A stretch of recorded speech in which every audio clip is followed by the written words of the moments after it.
Traugott. New Employee Health and Safety Orientation. Objectives. After this orientation, you will possess understanding of our company's safety commitment, understanding of your responsibilities and hours, knowledge of workplace hazards, understanding of accident reporting procedures, knowledge of emergency procedures, understanding of trade health and safety committees and safety representative, knowledge of personal protective equipment, PPE, and training requirements. Why health and safety?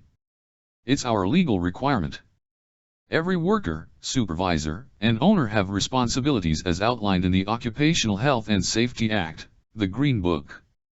We have a moral obligation to make sure that you will return home to your family at the end of the day. Our commitment to health and safety. Traugott Building Contractors Incorporated is committed to providing a healthy and safe working environment for our employees, our subcontractors, and preventing occupational illness and injury. Responsibilities. Responsibilities start at the top and filter down. The owner shall provide planning and active support, approve budget, hold site supervisors accountable for health and safety on their work sites, provide supervisors with support and resources, assist a health and safety manager and safety representative. Responsibilities for supervisors.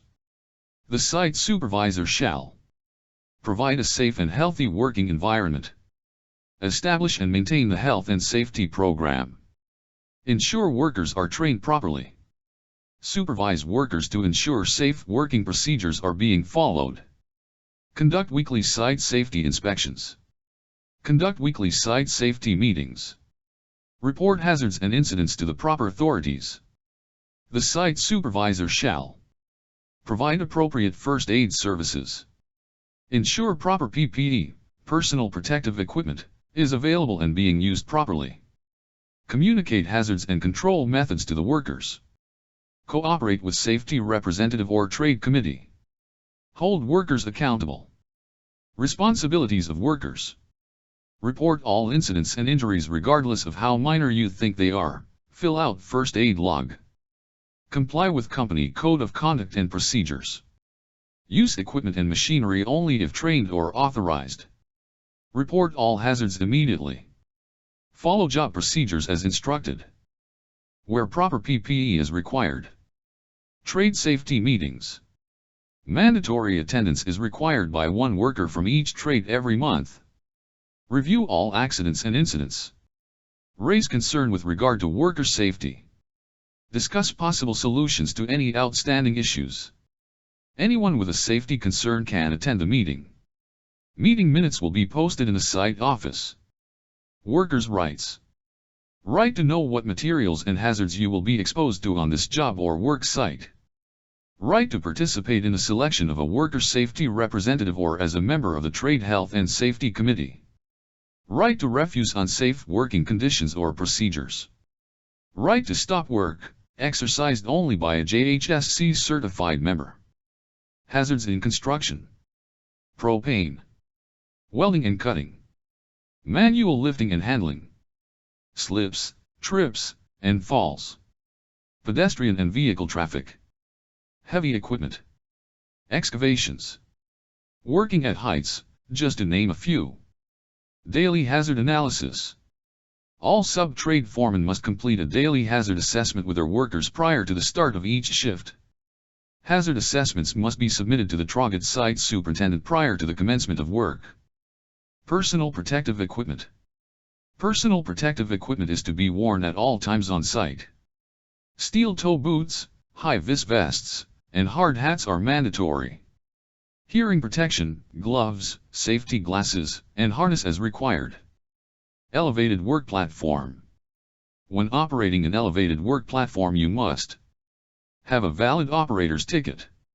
Working at heights training. Wear a CSA-approved harness and lanyard. Latch the safety chain. Be tied off 100% of the time to an engineered anchor point. Inspect lift on a daily basis. Step ladders. When working on a step ladder, do not work off the top step. This can result in serious injury or death. Anyone caught working from the top step will be removed from site. Steel workers.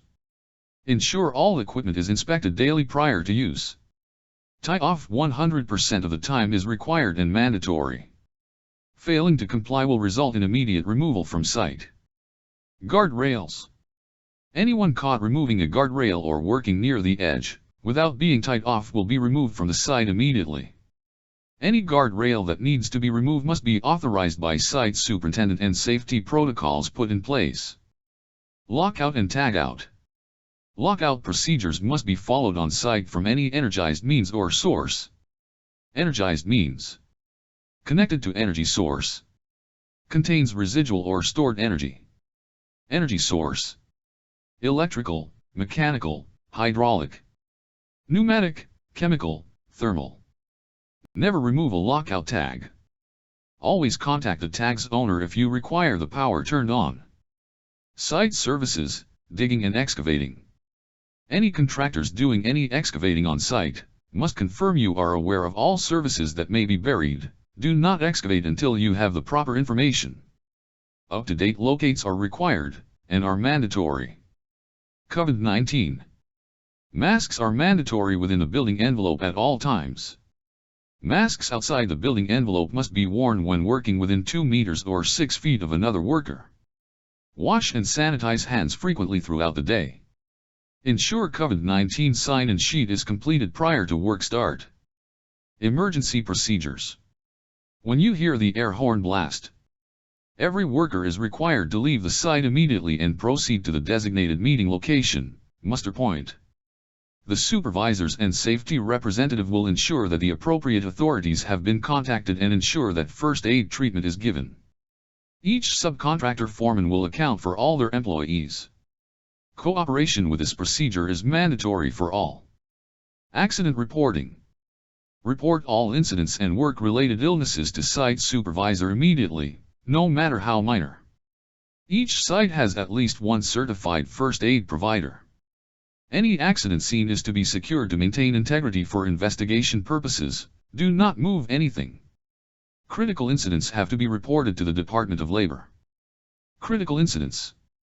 A reportable serious incident is defined as one in which a worker is killed or in which a worker suffers an injury resulting from electrical contact, unconsciousness as the result of a concussion, a fracture of his or her skull, spine, pelvis, arm, leg, hand, or foot, amputation of an arm, leg, hand, foot, finger, or toe, third-degree burns, permanent or temporary loss of sight, a cut or laceration that requires medical treatment at a hospital, asphyxiation or poisoning. Training. Every worker will have received the following training. New Employee Orientation. MOL, Safety Awareness for Workers. WMIS 2015. MOL, Working at Heights Training. Elevated Work Platform Training when working on any lift. At least one worker on each site will have first aid and CPR training. Confined spaces, as required. Propane, as required. Review. After this session, you should now be familiar with our commitment to your health and safety on the job. Your responsibilities. Your supervisor's responsibilities. Your rights as a worker. The workplace hazards. What PPE, personal protective equipment, is required. Training requirements. Next step. Complete the orientation checklist and return it to the site superintendent. Tour the workplace with your foreman to identify potential hazards and make sure you understand how you will prevent injury if hazards are discovered. Ensure your foreman has provided you with a job hazard analysis prior to the start of work. Foreman. Make sure job hazard analysis is handed into site supervisor prior to starting work. This is mandatory. This orientation has now concluded. Work safe.